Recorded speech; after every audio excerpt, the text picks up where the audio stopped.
Now I'm going to show you 5 different techniques for creating artwork in Illustrator with variable line weight. I'm going to show you the blob brush tool, the calligraphy brush, using the variable width stroke tool, a command within Illustrator called image trace that lets you trace an existing ink drawing, and then finally the outline strokes method.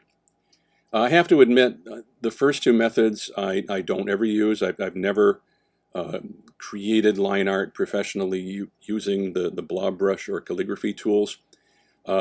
I think that's mainly because I just don't feel that I have a very steady hand, and so I don't feel that I get very good results using these 2 methods. But if you're somebody who's actually done pen and ink work before, and you have that level of control to work in pen and ink traditionally, you may actually find that you prefer these methods. So I encourage you to at least experiment with these methods and see if you like them. The variable width tool is something that I'm beginning to incorporate a little bit more into my workflow, but haven't used it a whole lot professionally, at least not for creating this sort of black and white line art.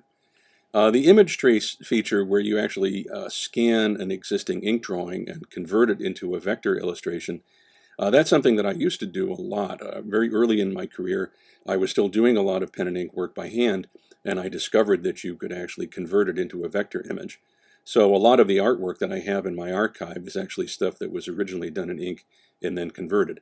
I don't use it as much anymore because I find that it just takes a lot of time, a lot of extra time to create an ink drawing as just an intermediate step for producing a vector image. So the majority of the line art that I produce in Illustrator now uses this 5th method called outline strokes. But let me just walk you through these different methods. Some of them I'll go through fairly quickly because, like I said, I don't use them very much myself. So first I'll show you the blob brush technique. And you might recognize this colon image. I showed it in the previous video. This was actually an ink drawing, and I'm going to use this yet again later in this video to show you how I'd actually convert this ink drawing into vectors using the live trace option or image trace option. But what I've done here is I've simply taken that drawing and made it a lot lighter so it looks like a lighter grayscale drawing. So just imagine that this was a pencil sketch that I've scanned into Illustrator or scanned into Photoshop and then placed into Illustrator. If you look in my layers palette over on the right, you can see that I've placed the sketch on a background layer, and then I have an active layer where I'm actually going to be creating my vector artwork. So I'm going to use a tool called the blob brush, which is located over here in the tool palette. If you don't see it, it may be hiding behind the regular paintbrush tool. So just click to bring up the blob brush. You have to change some settings in the blob brush behavior before you can start working with it. So if you actually double click on the blob brush tool icon, it brings up this dialog box. And the main thing we need to do is we need to play around with the size of the brush. Now right now it's set to have a diameter of 1 point. It's going to give us just a completely round brush tip set to a diameter of 1 point. And you notice that right now it's set to a fixed diameter, which means if I painted with this blob brush, I would just get a line of uniform weight of a single point. But I can change this fixed setting to pressure. So now it's actually going to respond to the pressure sensitivity of a Wacom tablet. I don't normally use a Wacom tablet when I work in Illustrator. I do most of my work entirely with a mouse. But for something like this blob brush or the calligraphy brush that I'm going to show you next, you can actually use the Wacom tablet and take advantage of the pressure sensitivity to create lines that vary in weight. Now the size I've still got set to 1 point, meaning sort of the average size of the lines that I draw with the blob brush are going to be about 1 point in weight. But then I can also change the variability of that line weight. And there's only 2 settings here. It can have a variation of 0, meaning that it's just going to be uniform weight of 1 point. Or I can set the variation up to 1 point, meaning that the weight of the line, the thickness of the line, can vary 1 point on either side of the average weight of 1 point. So theoretically, that means that the weight of my line could vary anywhere from 0, 1 minus 1, all the way up to a line weight of 2, 1 plus 1, and everything in between. So that's a pretty good range for me. I mean, obviously, you could set the size bigger, you could set the variability even bigger, but for my purposes, having a brush that's about 1 point in weight with a variability of about 1 point should work fairly well. So we click OK, and now I'm going to zoom in on the sketch and show you how this works. So you just take the blob brush, and you can see what happens as I change how much I bear down with the Wacom tablet. If I start out just pressing very lightly, I get a thin line, and then as I press more, it gets a little bit thicker.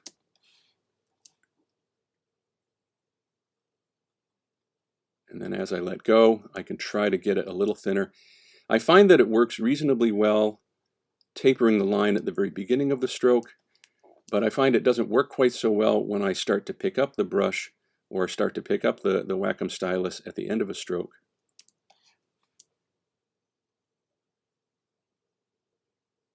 So like right here, I mean, I got a thin little line, but it kind of broke or separated from the others.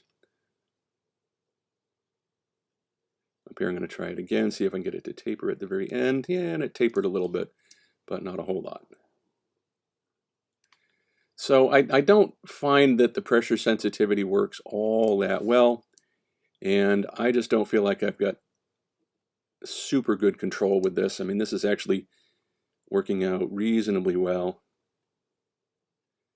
It might work even better if I was working on a Cintiq. I mean, this is one area where I can see that working with a Cintiq might actually be helpful. I'm working on a regular Wacom tablet that's off to the side, so I'm looking at my monitor and drawing off to the side. You remember in the previous video I was talking about creating snodgrasses, which are these little filled in areas where lines intersect, like where these grooves between the haustra intersect with the edge of the colon. In order to create the appearance of the haustra, I'm going to have to just use that brush and just kind of fill in that little triangular area a little bit.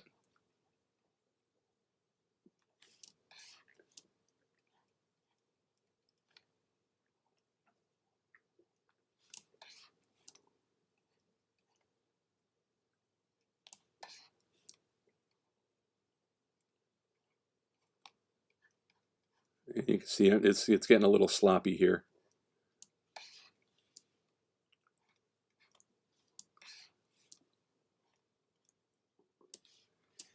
If I select this object, you'll see that as I draw with the blob brush, it's actually joining everything together. So all of these shapes are actually joined together as one great big shape. Let me go back and draw a little bit more with the blob brush.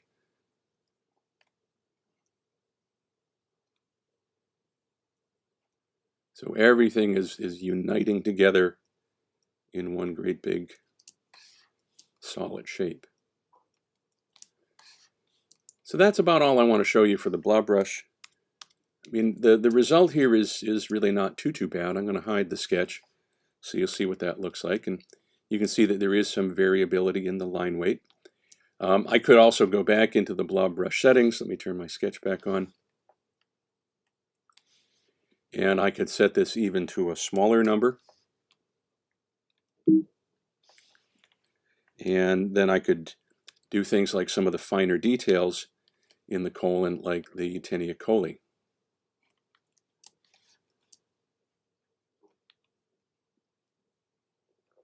So this would be done with a thinner line. And I'm feeling like even this is maybe a little bit too thick. I might set the weight of this line even a little bit thinner. But you can see what that's starting to look like. So that's the blob brush tool method. Second method is to use a custom calligraphy brush.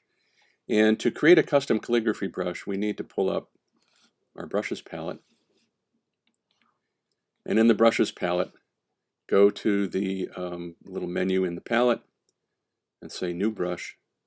We've used this before to create pattern brushes, but now I'm going to say create a new calligraphic brush. And this is similar to the blob brush. I can actually create calligraphy brushes that are perfectly round. I can create them that are more elliptical in shape. And I can also change the size. Right now the size is set to 9 point, which is far too big.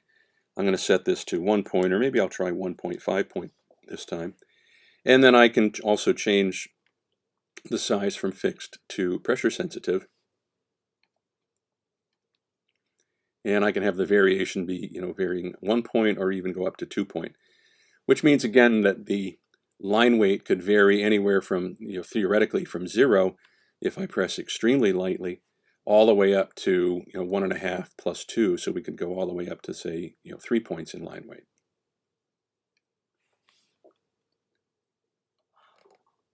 So I'll move that off to the side. I'm going to choose my regular paintbrush tool, not the blob brush. And we'll try the same little demo here.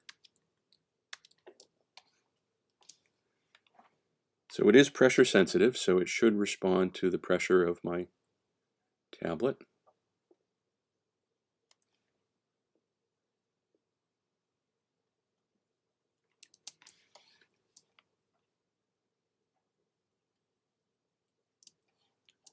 Once again, having a little trouble getting the ends of the line to taper.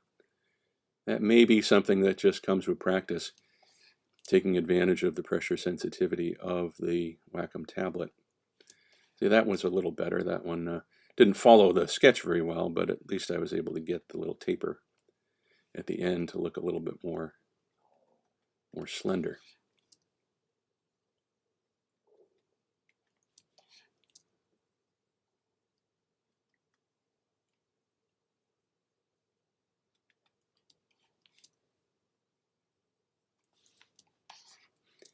I could create a new calligraphy brush to create smaller lines.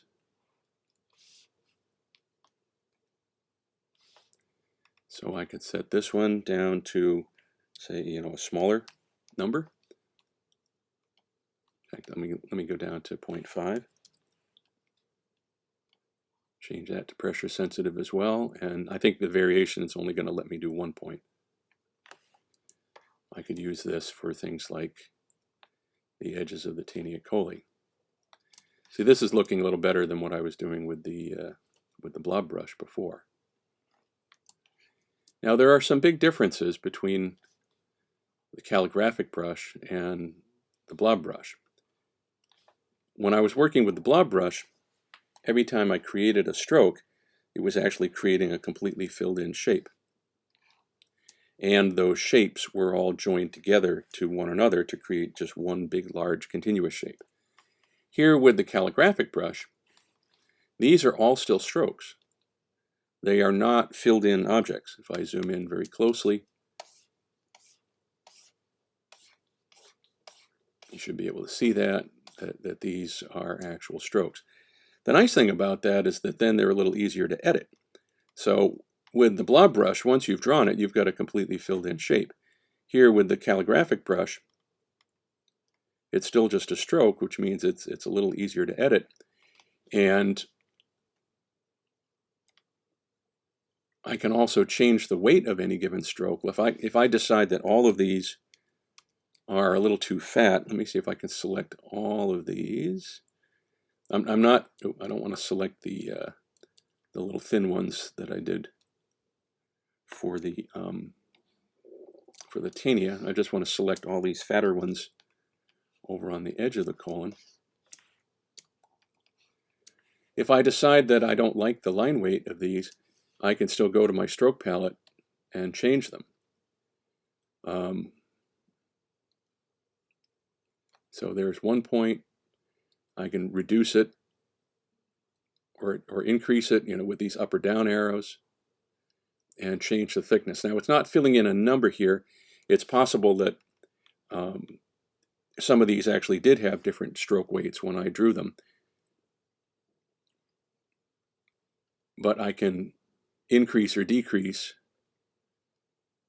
relative to their current thickness by using the stroke palette. So I can increase, oops, or decrease the line weights. So I have a little bit more control to edit the strokes with this calligraphic brush.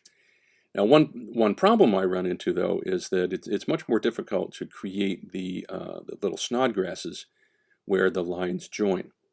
What I would probably need to do is select all of my lines, go to the Object menu and say Expand Appearance, which is now going to expand them into enclosed shapes, and then use my Pathfinder tools, use the Unite tool, which is now going to merge them all together into one solid continuous shape. That's similar to what was happening with the blob brush, where everything was joined together. Now when I zoom in closely over here, I can see that these things are all joined together, and one method that I could use to create snodgrasses would be to take my regular pen tool and just add anchor points and delete the corner point in between. Do the same thing here. And I can fairly quickly create the appearance of snodgrasses at these intersection points where the edges of the haustra intersect the edge of the colon. Now see here, I didn't overlap them at all, so I'd have to draw something else here to then join these shapes together to be able to put a snodgrass in there.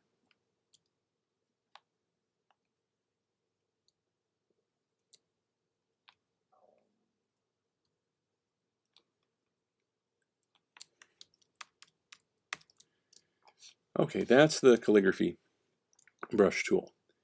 I'm going to show you an example of some artwork created by another illustrator using that tool. This is some work by Jenny Fairman from the Hopkins program. And overall, I think these look pretty good. These were all done with the calligraphy brush, and she sent me this file full of examples. There are some issues with these. There's some things that I'm not crazy about. For example, if you look at some of these vessels, some of these branches of the superior mesenteric artery or vein in the mesentery in the center of the colon, you'll notice that in some cases there's a heavy line on what should be the lit side of this vessel, for example, and then a thinner line on the other edge, which is sort of opposite what you'd expect if you're trying to imply lighting.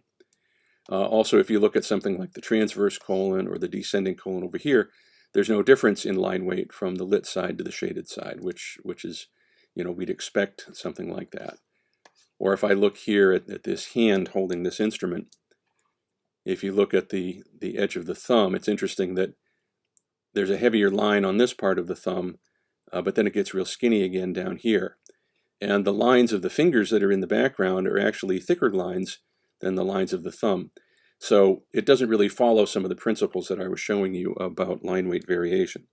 Now, in all fairness to Jenny, she's one of the most talented illustrators I know, but line art is not her specialty. It's not what she specializes in.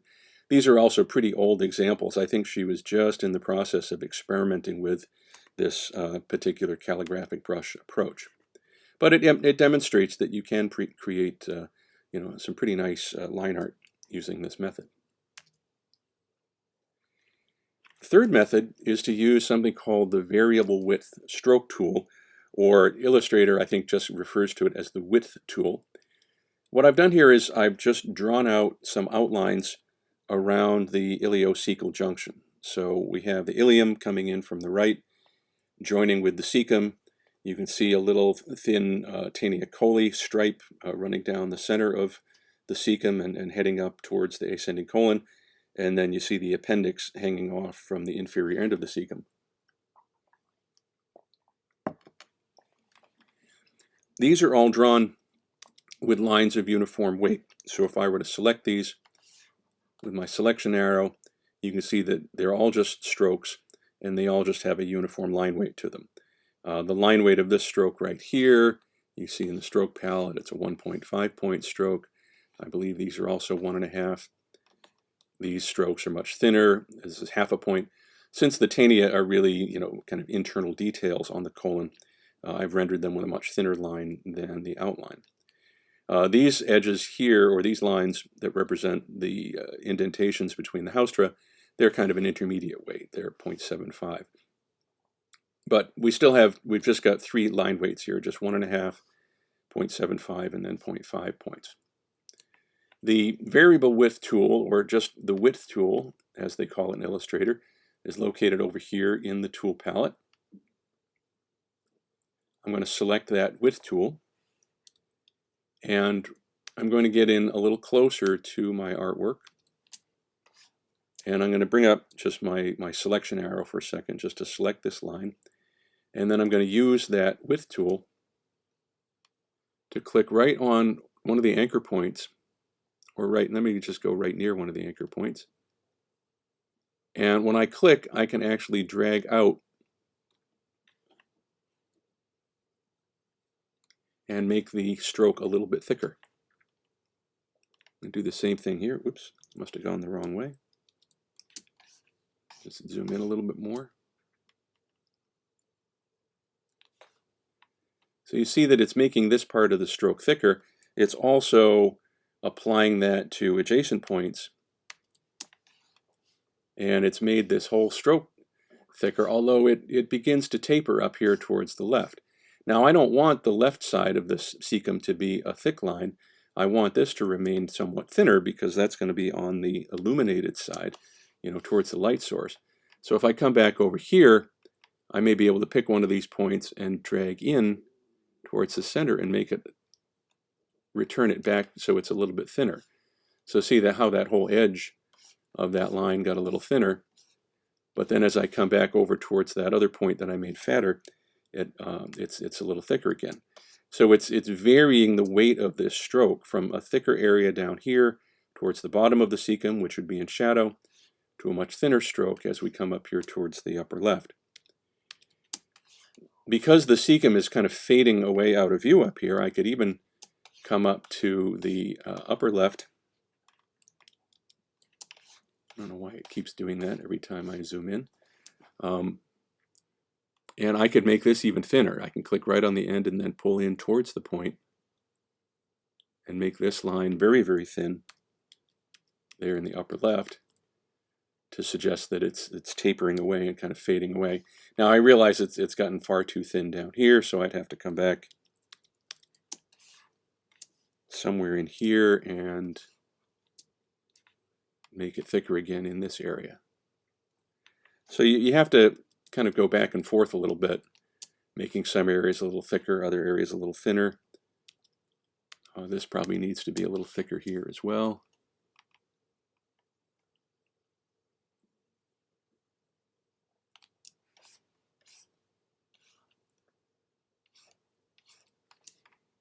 I'm going to make this side a little thicker because this is the shaded side.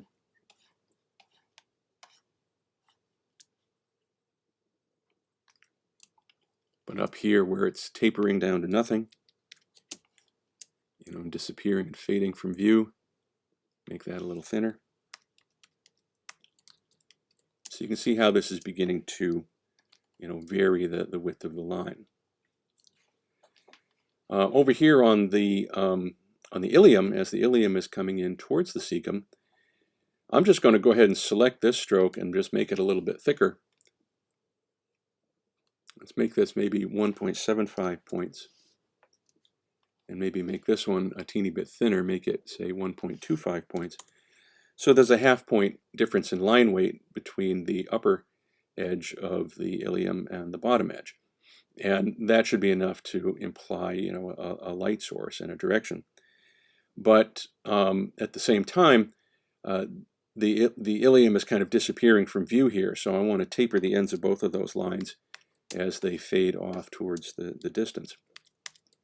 So I'll zoom in really closely here, select this line, take my variable width tool, and click right near the end of the line, and then drag in to taper this so it looks like it's fading away.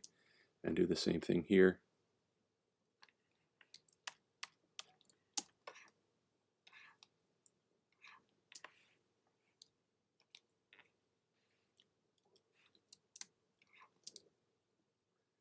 I may want to do some similar things on the appendix, making different parts of it a little bit thicker and thinner. I might make this a little thicker because there might be a little bit of a shadow in here. Notice when I make one part of it thicker, sometimes it makes the rest of the line thicker. Other times it doesn't do that. It is a little bit unpredictable and a little hard to control. I'm going to make this area a little thinner so that we have a difference in line weight from one side to the other to suggest a difference in line weight. The width tool has been around for a few years in Illustrator. Still getting the hang of it and still trying to figure out exactly how to incorporate it here into my own work. I haven't used it much for any of my professional line artwork. I still use another technique that I'll show you shortly. I'm going to just try one more little thing here. Here where we've got these lines showing the haustra. I'm going to make it a little thicker there and try to taper it all the way down to a point over there, and do the same thing with this one. Make it a little thicker here and a little thinner out at the tip. Now, one thing that's nice about this, kind of like the calligraphy brushes that I showed a minute ago, these are still just strokes. So I can still edit them as if it was just a stroke. And they still even have handlebars that let me change the direction of them like I would with any other stroke. So that's starting to look better. I still don't have the Snodgrass here where these lines intersect, but this is starting to look a little more natural, where I've got this nice sharp tapered point on the end of the line, and then it gets a little thicker as it goes over towards the edge. I'm going to do that with just one more. Make it a little thicker here and taper it to a point out at the other end. I may just edit this a little bit, just change the curvature of that line a little.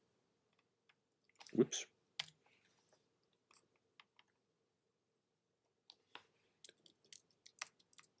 Now, to create something like Snodgrasses with this, I would probably still need to select all of the objects, expand their appearance. So now we've got filled in shapes. Use my pathfinders and the Unite Pathfinder to, whoa, that's interesting. Oh, you know what's going on here? Let me back up.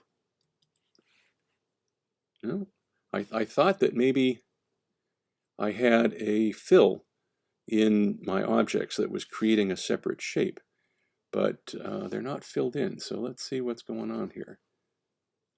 Okay, let me try it this way. Instead of expand appearance, let me try path, outline, stroke. So they're all objects that are filled in with solid black. I should be able to do the Pathfinder. Okay, I think it worked fine that time. I'm not sure what was going wrong previously. There's an awful lot of anchor points here.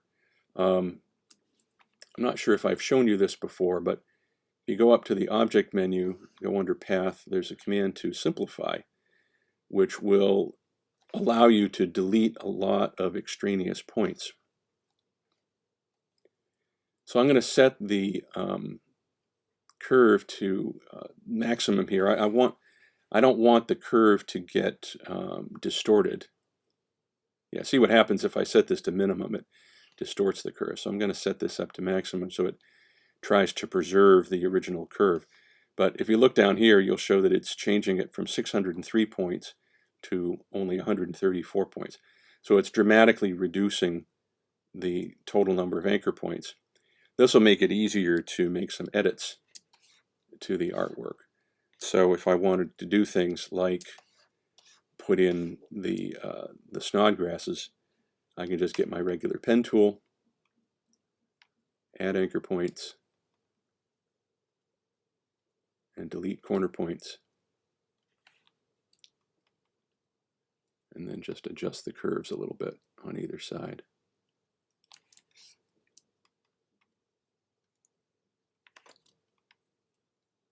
And something funky happened here. I think this is a result of simplifying the path, but that's not too bad.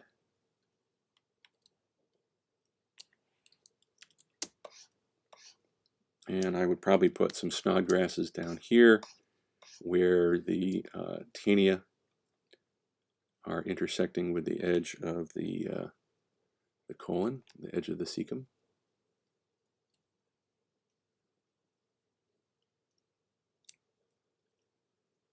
Also where the appendix is beginning to branch off of the cecum.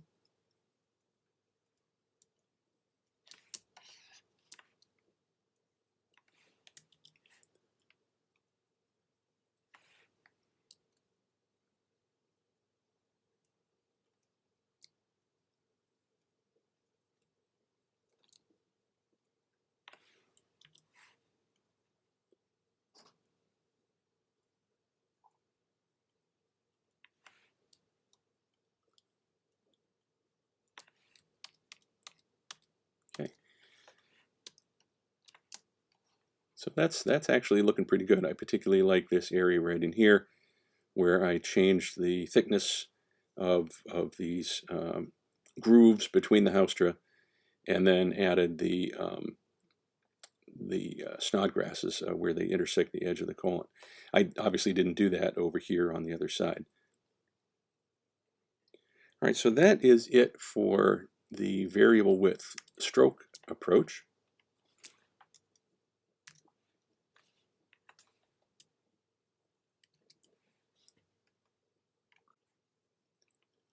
Now I'd like to show you the image trace method.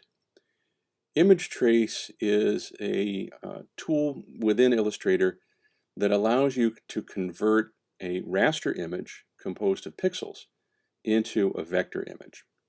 Now the artwork that you see here might look like it's all vector artwork, but in fact everything you're seeing are actually raster images that have been placed into Illustrator. So these two rectangles up at the top were actually drawn in Photoshop. I simply drew a rectangular selection and then applied a stroke of black pixels to that selected area in Photoshop, saved both of the squares as JPEG files, and then used the place command here in Illustrator to place those raster JPEGs into Illustrator. Same thing with the colon at the bottom. You've seen this colon show up a few times in this demo, but this was actually an ink drawing. That illustration began as an ink drawing, which was then scanned, also saved as a JPEG, and then placed here into Illustrator using Illustrator's place command. So one obvious downside to using the image trace method is that you have to start out with a raster image. And I mentioned this earlier, but early in my career, I actually did a lot of pen and ink work. And then I discovered that I could use this image trace function to convert those pen and ink illustrations into vector illustrations, and was able to create a large library of vector illustrations, Illustrator artwork that originally started out as ink drawings. And there was actually a while in my career where I would create ink drawings really just as an intermediate step towards ultimately producing a vector file. So I would make the ink drawing, scan it, bring it into Illustrator, use image trace to convert it into vectors, and then I wouldn't use the ink drawing again. That would just get put away in my file cabinet. The whole purpose of it was just as a temporary step to create the final vector drawing. More recently, I've discovered that that's really kind of a waste of time. Now I use other methods to draw vector artwork directly in Illustrator and skip that whole intermediate step of creating an ink drawing. But if you do happen to have ink artwork that you wanted to experiment with and convert it into vectors, you could certainly try image trace. Plus, a lot of the artwork that I'm going to show you as examples did start out using this older image trace method. So let me show you how it works. So I've placed these two different squares in here, and I want to point out to you that there's a subtle difference between them. The square on the left is a completely enclosed square, so the black outline goes all the way around. Whereas on the right, I intentionally left a little tiny gap down here in the bottom right corner of the square. I did that because I want to show you that Illustrator will handle the tracing of these objects in a very, very different way, which has some implications for how you use the art later on. The process of image trace is very simple. Just go ahead and select that raster image that you've placed into Illustrator. Go to the Object menu. There's an Image Trace submenu, and you have two options here. Image Trace Make or Make and Expand. Let me show you the difference. If I say Image Trace Make, once I've executed the command, it doesn't look any different than it did before. If I select one of these other selection arrows, let me try the Group Selection tool or the white arrow with the plus sign, and I'm going to just click to deselect. Now if I drag my selection arrow across this, it's still only selecting that box where my original JPEG file was. I'm not actually seeing any vector artwork. There is vector artwork there, you have to take my word for it, but you can't actually select it or do anything with it. I can't edit the vectors at all. I have to actually expand this in order to be able to access the vectors. So I'd have to go back to the Object menu, choose the Expand command. I probably just want to say Expand Object, so I can deselect the word Fill and click OK. And now I think you can see that there are vector shapes making up these squares. The thing in the background is just a remnant of the original JPEG that was placed. So I can select that using this white arrow with the plus sign and delete it. And now, let me bring the color palette over here. When I select the black shape in the background, you see that it comes up as black, no big surprise. And when I select this white shape in the center, it shows up as white. So Illustrator has constructed this square by creating a larger black shape in the background and then placing a white shape on top of it. That white shape is very useful because I can actually colorize it differently from the rest of the object. So I could put a shade of gray in here, for example, or I could even choose a color. So I can colorize my vector artwork after I've live traced it. And I'll show you more about colorization of artwork a little bit later. Now let's try it with this other rectangle. Let me select the JPEG that's been placed in here. I'm going to go up to Object, Image Trace. This time, instead of just saying Make, I'm going to say Image Trace Make and Expand, which is just going to save me one step. It's going to automatically expand it so that the vectors are available, and just save me having to go back up to the Object menu and say Expand again. So Image Trace Make and Expand. Once again, I can use this white arrow with the plus sign to select that residual shape in the back. And now I have my vector object. If I select it using that white arrow with the plus sign, you see that it's selected both the outside and the inside of my object. It's all colored black here in the color palette.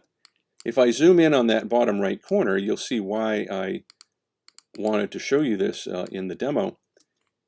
Because of that little gap in there, the center of the object, the white area in the center of the object, is no longer actually created as a separate shape. This is all just one continuous black shape. And if let me go to my regular white arrow without the plus sign. If I select just the very end of this black line, you can see that I can pick that up and move it around.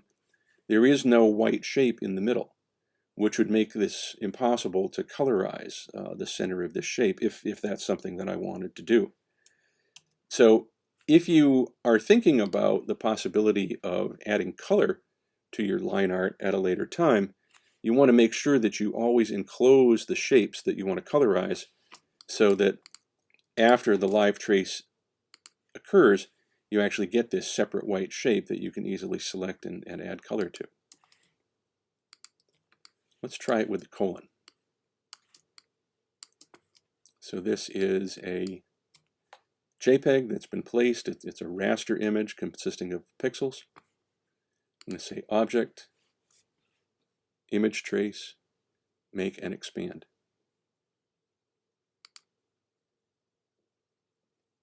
Takes a little bit longer, but I think you can see now that it's created this entire thing as vectors.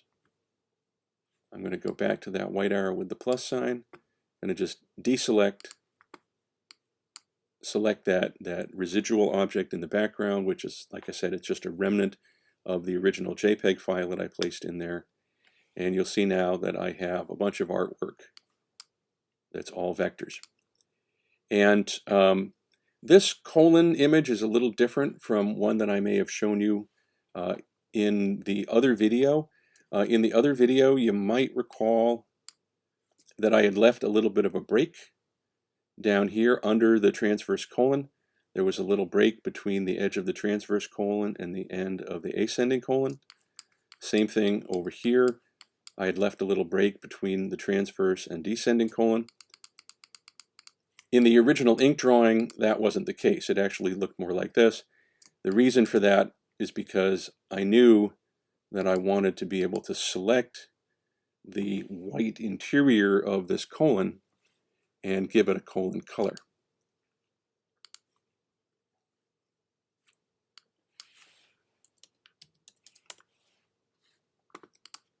And you might notice there are a few little isolated white shapes up here and another one up there. These are separate from the main white shape, but I can just take my eyedropper and pick up that same colon color. So you can see how easy it is to drop color into an image like this after you've done the image trace function. But you have to make sure that the white area in the interior of your object is completely enclosed. There can't be any little breaks in the black outline around the artwork. I'm going to go ahead and get rid of the colon and show you another example. Hiding down here in the bottom right corner is a headless baby. Now you might wonder, why in the world did the professor draw a headless baby? I have my reasons. I'll show them to you in just a second. So this is another ink drawing. This is another pen and ink drawing that I did fairly early in my career. Scanned it in, used it to create a vector illustration, and then I've repurposed this and reused this baby a number of times for a whole bunch of different illustrations. So I've selected the JPEG, go up to Object, Image Trace, Make and Expand. And it looks like it's done. Go back to my white arrow with the plus sign, select and delete that pesky background image. And now I have something that's all vectors. Now let me show you why I cut the baby's head off. I'm going to use this white arrow with the plus sign to select all of the objects on the head. Move this down and I can reconnect the head to the rest of the baby. I may need to bring that to front because it looks like part of his neck is disappearing there. So I may need to go up here to Object, Arrange, Bring to Front. So now you can see the edge of the neck right there, which is what I want. I'm going to hide the selection edges for just a second so you can see what this would look like. And let me turn the selected edges back on. One reason for separating the head from the rest of the body is that I can use my reflect tool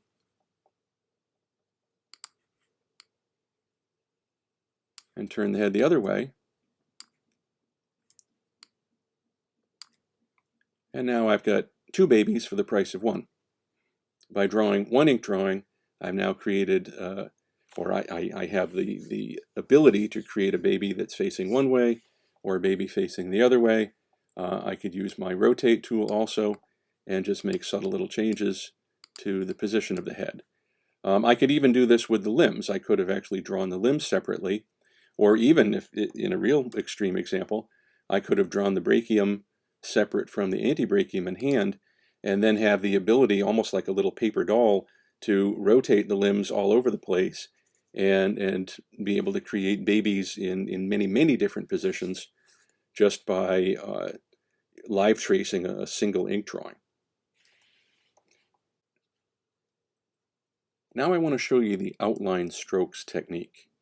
This is the technique that I've been using for at least the past 15 years, and it's the technique that I use for the vast majority of my line art work if I want to try to simulate the appearance of traditional pen and ink with a lot of variation in line weight to create that illusion of depth and form and lighting. Now typically, regardless of which technique you use, you're going to start with some kind of sketch that you're working from.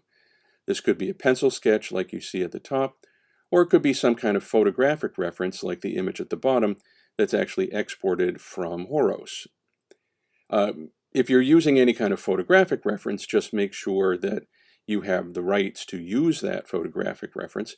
You can't just take somebody else's photograph and trace over it, because that would be a copyright infringement.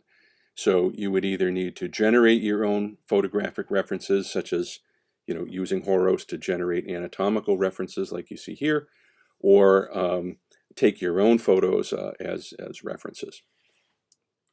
So I'm going to do a demo for you on using both of these images, both the sketch of the guy at the top and the Horos reference of the ankle bones at the bottom. So I'm going to start with this fellow up at the top. And I'm going to create a new layer. And we'll call this something so we can remember it. Before I start drawing anything on here, I want to carefully analyze the image and think about variation in line weight. So obviously what we have here is just a picture of this guy. He's actually performing a neck stretching exercise. This was for a sort of a home health care book that I illustrated quite a few years ago. I want to analyze the image to figure out where my heavier and thinner lines are going to go. Now, there's not really a whole lot of depth in this image. I mean, his whole head, neck, etc. are lying pretty much in the same flat plane. So I don't have to worry a whole lot about objects that are coming towards me or objects that are receding away from me. So the main thing I want to try to focus on here is trying to capture a sense of lighting. Where is my light source coming from? And if I make it clear that there's a lit side and a shaded side, it's still going to help to give the image an overall sense of depth.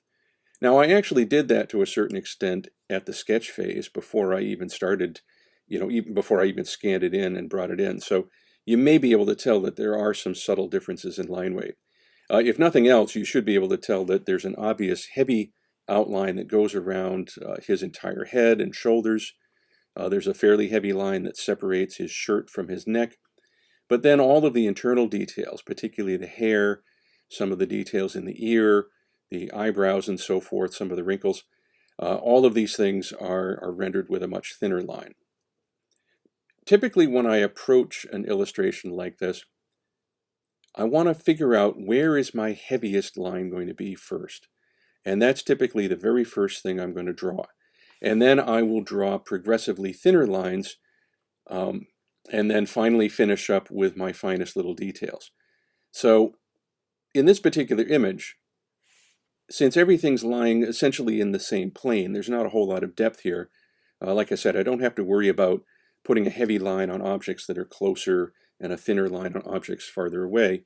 So I'm really just worrying about lighting. So my heaviest line in this case is going to be that line that runs up the back of his shoulder, the back of his neck, and the back of his head.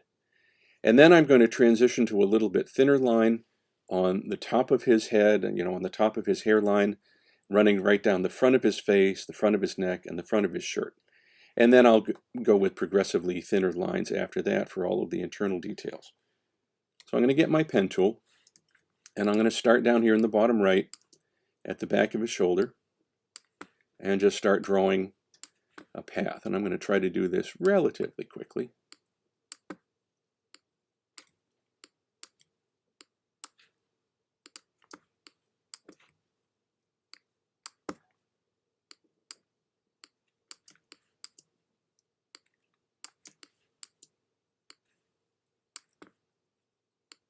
Come right up here and get right up to about near the top of the back of his head, just as the head is beginning to turn towards this top plane of the hair, which is going to be facing more towards the light source. And if you look over here in the stroke palette, it says that I've got a 1.5 point stroke. I'm going to increase that just a little bit to 1.75. That'll allow me to create, a bigger difference between this line and the next line that I'm going to draw.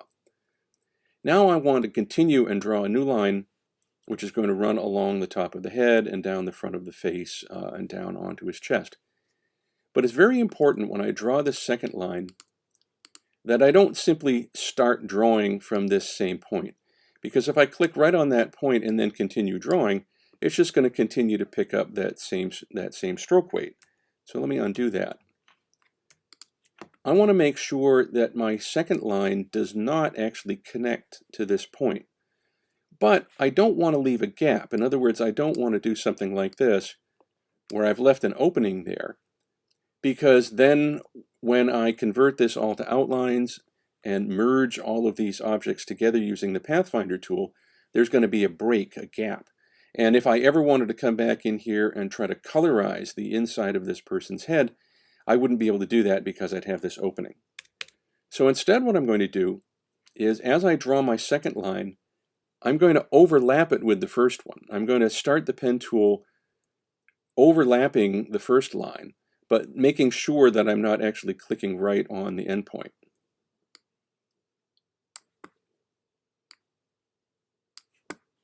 And now it's still using that 1 3/4 point stroke.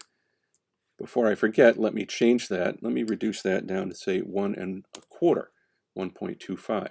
Now you'll notice where the overlap is here, there's going to be a little kink where you've got a fat line and then a skinny line in front of it, but we'll fix that later. So let me continue to draw this around the top of his head. Oops, missed.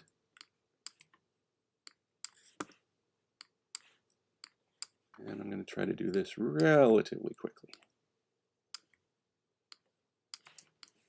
You may notice occasionally I'm trying to make a sharp corner here, so I hold down the Option key with my pen tool and click back on the end of the line, and that allows me to change direction.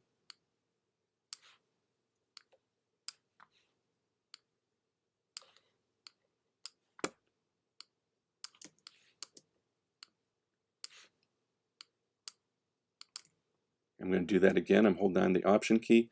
Notice how the pen tool gets that little triangle icon in the bottom right, and now I click and drag in a different direction. Like I said, it allows me to create that sort of sharp corner there as I change direction. I'm probably going to do that again here under the chin, where these little wrinkles are under the chin. Option key, change direction. Option key, change direction.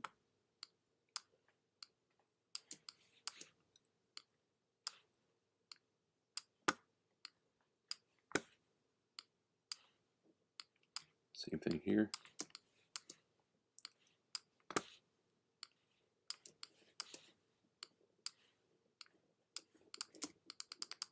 Now I'm leaving the bottom of the shirt open. I may not want to colorize that, but if I did want to colorize that, I'd want to make sure that I actually took this line and brought it over to meet the other end of that line. Again, I didn't click right on the end of it because I don't want them to connect. I'm going to pull this up. They're still going to be separate, but now that's created a completely enclosed area in here if I wanted to colorize the shirt later. So I've got a 1 3/4 point stroke on the shaded side of the head, a 1 1/4 point stroke on the front of the face. I'll probably stick with that 1 1/4 point stroke here for the edge of the collar of the t-shirt,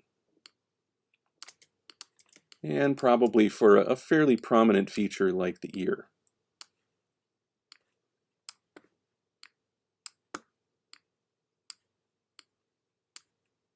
Okay, so I've actually drawn all of the major shapes, and mostly what I'm left with are things that are relatively small details. Wrinkles in the shirt, wrinkles in the face, other facial features, and all of that hair. So I'm going to work with a relatively small pen now, a small stroke. Let's see, I'll probably go down to maybe 0.5, and I'm going to do the hairline. And what I'm going to do here is I'm actually going to just draw the edge of the hair. Now you might notice there's, I've actually drawn what look like some little wisps of hair hanging down. I'm going to kind of ignore those for right now and just come around. I'm going to go ahead and let this line just connect to the back of the ear. I'm going to continue around the front. Now this is a tricky part.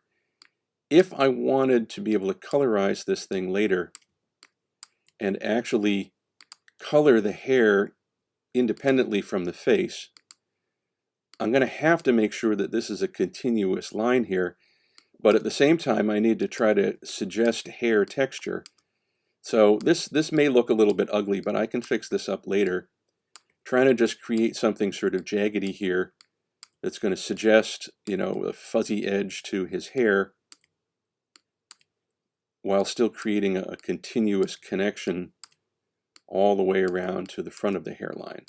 All right, now I don't need to put all those little fuzzies in there anymore. I'm just going to come around to the front of his hairline up here.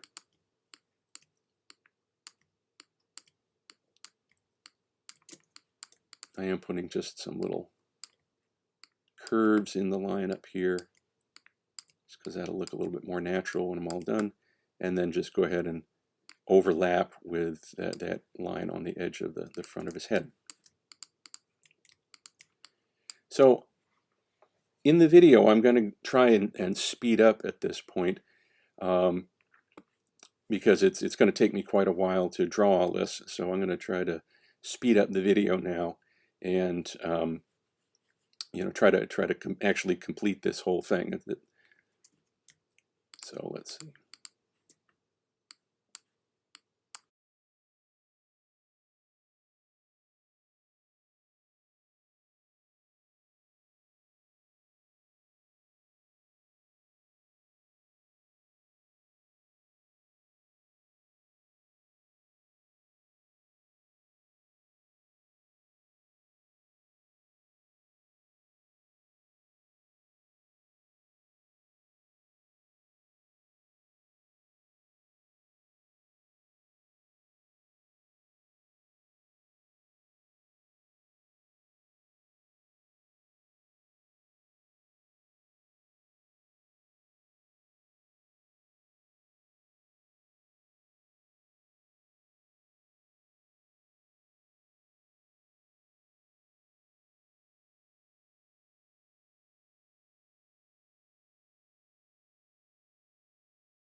Okay, I'm not going to bother doing the dashed lines. Those could be added later.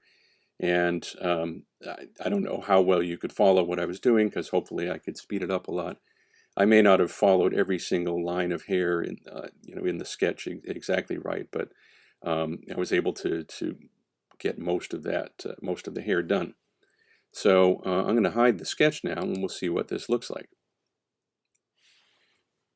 So it consists of just a whole bunch of Illustrator strokes, every one of which has a uniform weight. Now, there's different strokes, as I said before. There's one over here that's 1.75 point, one that's 1.25 point. Some of these others are 1.25, like around the ear and the neckline of the shirt. But then most of the others are done with much thinner lines of 0.5 point. So now what I need to do is I'm going to go ahead and select all of the lines, Object, Path, Outline, Stroke, which has now converted them all to filled in shapes.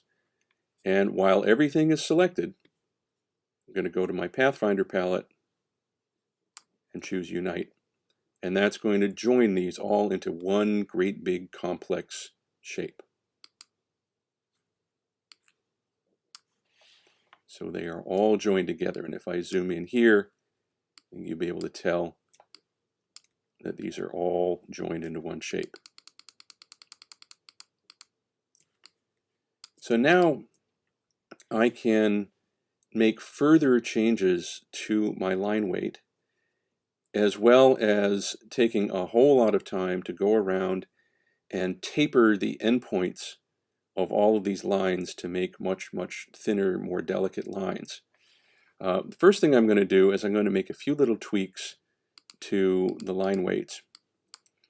And at this point, since these are outlined shapes, in order to change a line weight, I simply have to grab anchor points and pull and make the shape a little fatter. And there's a few places, like in the back of the neck, maybe the very back of the hair here, where I'm thinking there may be even a little bit more of a shadow. So I'm going to go ahead and just make these just a little bit fatter than they are now. Now remember, this is the point where our thicker stroke on the back of the head joined the thinner stroke that goes around the top and the top of the head and the face. And so I've got that kink here where the lines overlapped. And that's very easy to get rid of by simply adding some additional anchor points far away from that kink, and then deleting the points right at that kinked edge. Same thing here. I'm going to add an anchor point way up there and delete these. And so that little kink disappears, and we get a gradual transition from the thicker line on the back of the head to the heavier line around the front. I'm going to make this part of the hairline a little bit thicker because this is going to be casting a slight shadow onto the forehead. Probably could have just done this with a little bit thicker line earlier, but either way, it doesn't really matter.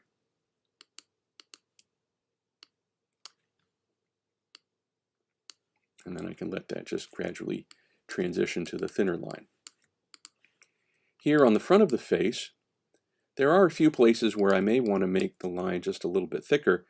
Like here under the ridge of the eyebrows, the supraorbital ridge, I may actually want to make the line a little thicker because there's going to be just a little hint of a shadow here.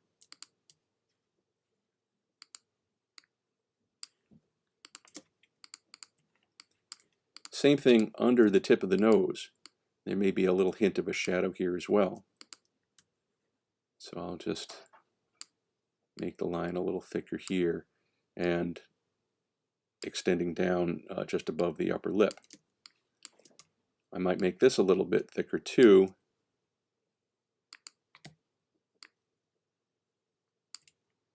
Just because there may be a little bit of a shadow where the upper lip is casting a shadow onto the crease of the mouth.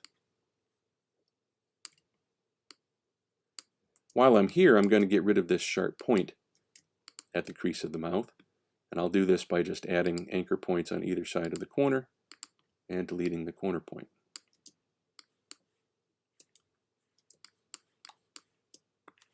I'm going to do the same thing to delete these points down here where these wrinkles intersect the underside of the jaw or under the chin. I might make this a little bit thicker line too because there's a little bit of a shadow here under the jawline.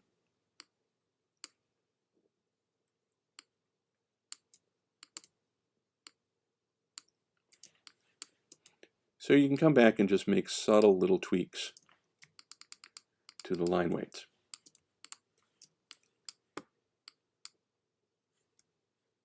Also might do something up here with the eye. Just make this line here on the top of the, or the upper lid, just a little bit thicker to suggest that the upper lid is casting just a little bit of a shadow into the eye. But notice these lines all still have this very rigid mechanical look to them because they all have blunt ends, and there are places where some of these little detail lines intersect the face and they're just kind of blunt. Now the real time-consuming part of this process is going around tapering the ends of all of these little thin lines and then adding snodgrasses where some of these little detail lines intersect. Let me go ahead and taper the ends of the lines first, and once again I'm going to try to speed up the video because this will take a little while. So I'm going to use my white arrow, select the blunt end of a line. Of course, this has been outlined, so it's now a shape, and then use Object, Path, Average. Make sure it's selected to or set to both, and click OK, and you see how that tapers that line to a point. I'll do it one more time here. White arrow, just drag a selection around the endpoints, and I'll do it on the keyboard, Command, Option J. And now I'll speed up.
Okay, so I've tapered the ends of all of the lines to a fine, delicate point.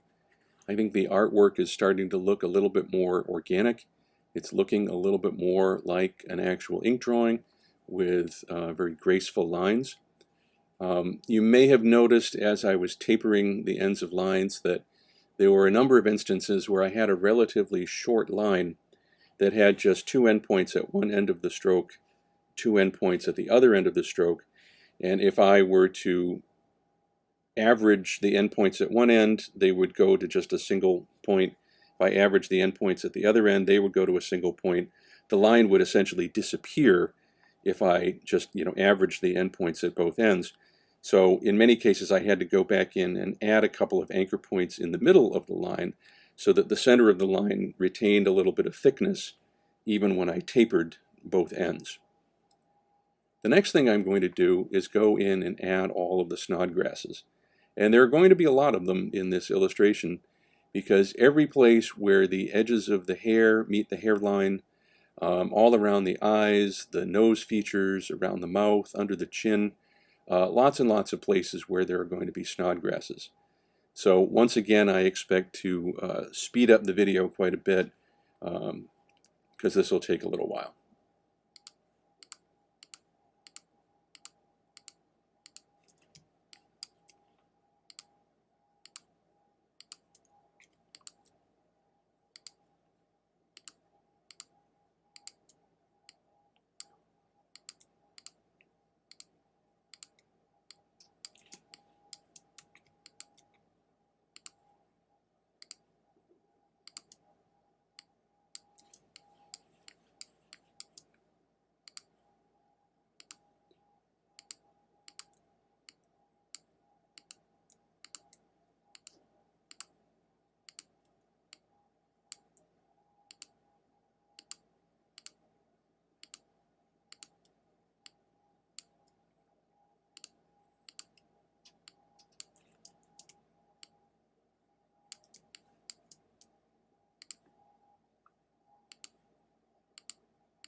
Okay, I'd say it's done. All of the snodgrasses have been added. The line weights have been varied. All of the blunt ends of lines have been tapered to a delicate point. I know it took a while. There were areas where I had to speed up quite a bit in the video, but I have done this as a live demo before in class from start to finish and was able to do the entire thing probably in about an hour. So as long as you have a good sketch to start with, once you get the hang of this, you can actually crank out this artwork fairly quickly.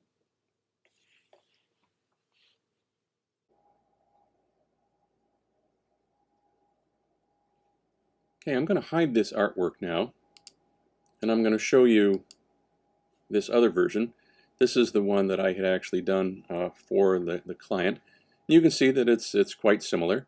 There may be some subtle differences in the line weights that I chose for this version as compared to the other one. You can see that I've also added the dashed line that shows the position of his head before performing the exercise, as well as the arrow suggesting movement.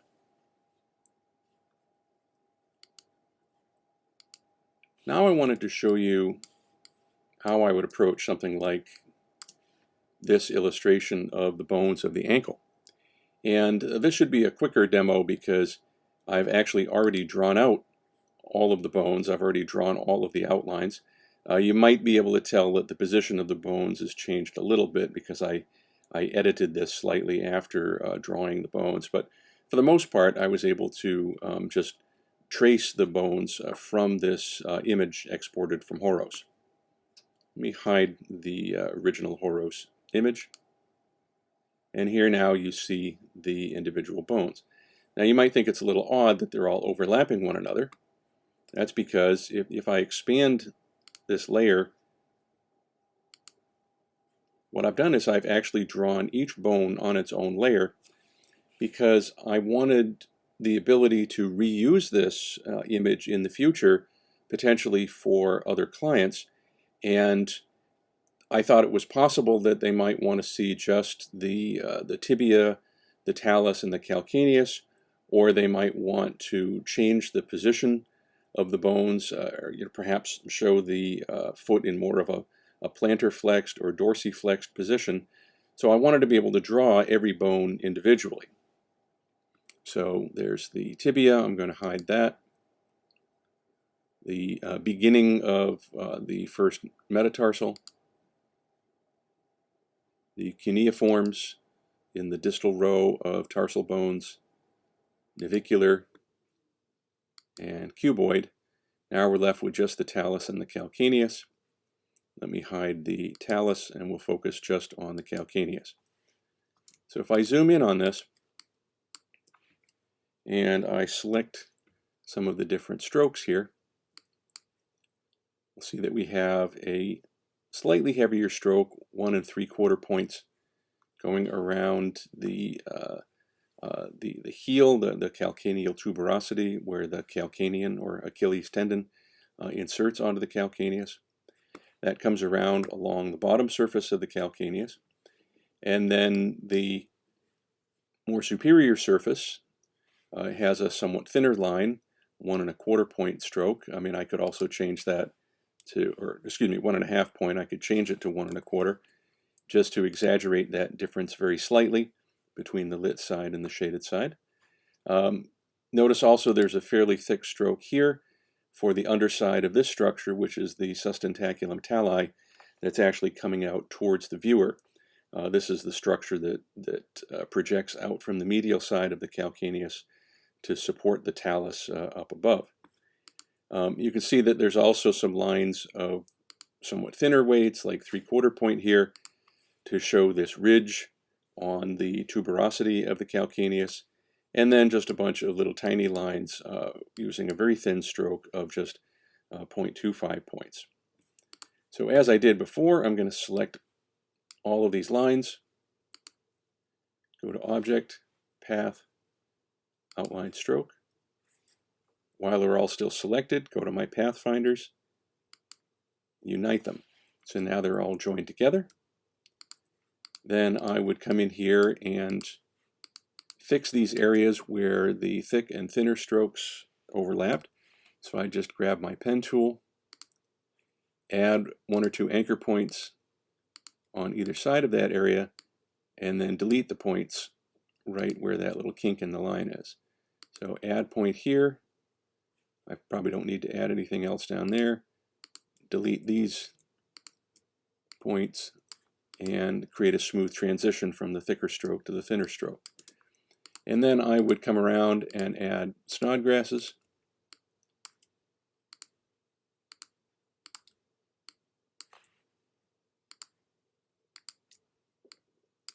And also taper the ends of any pads like this one by simply dragging a selection around them. Command Option J for the average command, and click OK. And so I'm going to continue to go around this image. I'll also speed this up in the video.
Okay, that is the completed calcaneus.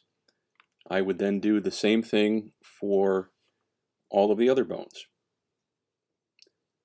Here is the finished piece. This was an illustration for an article on a particular type of reconstructive surgery for the ankle, where they pass this tendon graft through a hole drilled through the tibia and then anchor it into both the navicular bone and the tip of the sustentaculum tali. So all of the bones were drawn exactly, using the method I just showed you. The only additional thing that I didn't show you before is the addition of these little nutrient foramina, which just give the bone a little bit more realistic texture to them. The tendons and things, the grafted tendons, were all added directly in Illustrator, just using, the basic pen tool. They're shaded in gray a little bit, just so they help, draw attention to them, so they kind of pop out. And the illustration is just comparing two slightly different ways in which this reconstructive procedure is done.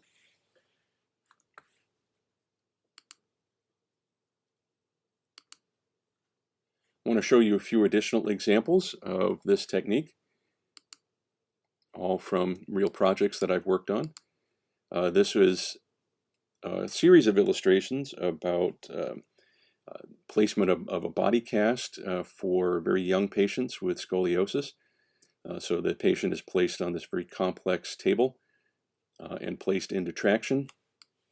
And then a group of surgeons surround the kid, twist the body. You can actually see in this little inset how in a child with this particular form of scoliosis, there's a lot of significant deformity to the thoracic vertebrae and the shape and position of the ribs. So they actually have to kind of manhandle the kid quite a bit and really twist the thorax around to get it into a more proper anatomic position. And then they place kids into these fiberglass jackets. The kids actually have to go through a series of these. They put on one jacket, which partially corrects the problem. Then they remove that one and place the kid into a second fiberglass jacket. I'm not sure how many different times they have to go through this to finally correct the problem.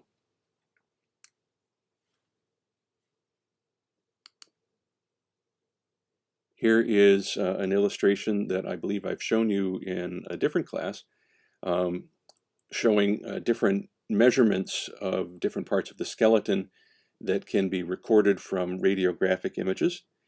And in order to create this illustration, obviously I needed pictures of the bones, so I needed a complete lateral view of the skeleton, at least the skull, the entire vertebral column, rib cage, and pelvis, as well as some of the bones of the lower limb.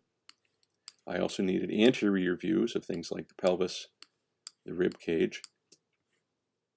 So in order to create this illustration, I actually created this as a kind of an intermediate step.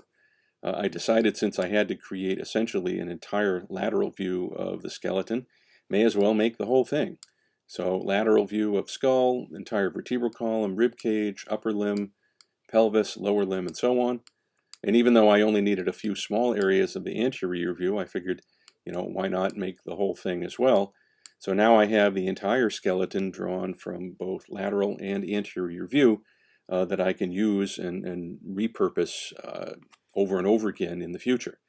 And if you look here in the layers palette, you'll see that every bone is on its own layer, so that every bone is separate and can be separated from any other bone. So if I wanted just the scapula, this happens to be obviously the lateral view of the scapula, but I can select that independently of everything else. Or I could hide some components of the skeleton, such as some of the bones of the upper limb.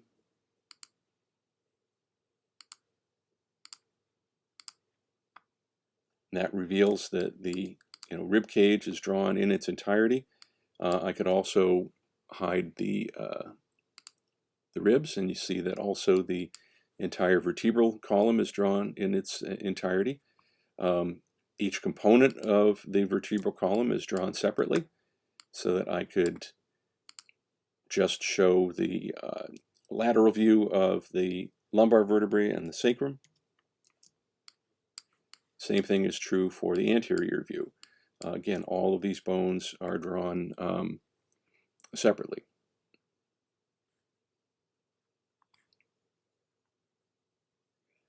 So those are some real examples of the use of this line art technique. I'm a big fan of this line art technique. I think it creates really beautiful drawings that have a little bit of a sense of form to them. They have a nice organic quality to them, reminiscent of ink drawings. But having them in this vector format makes them incredibly versatile, as you can see here, where I can select an entire skull or the entire mandible and then repurpose that for something later. Also, because these are vector images, I have the ability to scale these almost infinitely. So I could take that skull into another illustration. I could shrink it down to the size of a postage stamp with no loss of quality, or I could blow it up to the size of a bus with no loss of quality. So as I say, I'm very fond of this particular technique, and I encourage you to try it.